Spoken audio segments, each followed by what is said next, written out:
I graduated from William & Mary and went right into politics, wanting to make the world a better place, wanting to make the country, serve more people. It seemed to me like, wow, there's so many great ideas and so many great solutions out there, and all we need to do is just get into government. So I went to Washington and worked at NGOs, worked down the Hill. I joined John Kerry's PAC, was very excited to work for him, and I saw the way that senators, congressmen spent almost all of their time raising money instead of legislating. And I saw the way that big dollars, big donations translated into policy. They would get big donations, then out would come the policy that the donors wanted.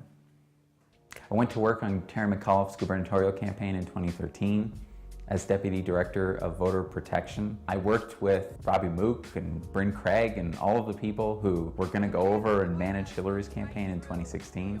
And I found that the people who were there were really only interested in kind of making their way to the White House or climbing a political ladder. They stood for big money. They stood for personal advancement. They weren't interested in the policy.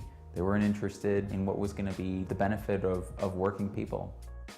I left the McAuliffe campaign very disillusioned with the people that I had helped to elect.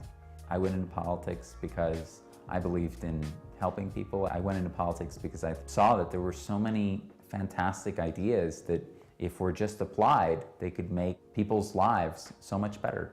And I realized that the party that I was working for did not have that in mind. Rather, it was all about doing what big corporations wanted, what big donors wanted, and really the interest of the people was an afterthought. It was only relevant when it came time to design a slogan. The people inside the Democratic Party, the institution itself stands for corporate interests. The people who run the organization are people who have been working for decades, both in Congress and at the staff level at the DNC, building up their kind of cachet with corporations on Wall Street and building up a neat retirement package in the form of a revolving door job.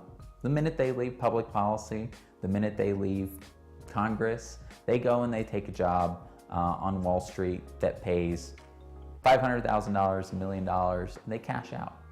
Over the next year and a half, I discovered how profoundly corporations and billionaires control our government and how wealthy people have controlled really government throughout history. And I came to the conclusion that something much more revolutionary was necessary.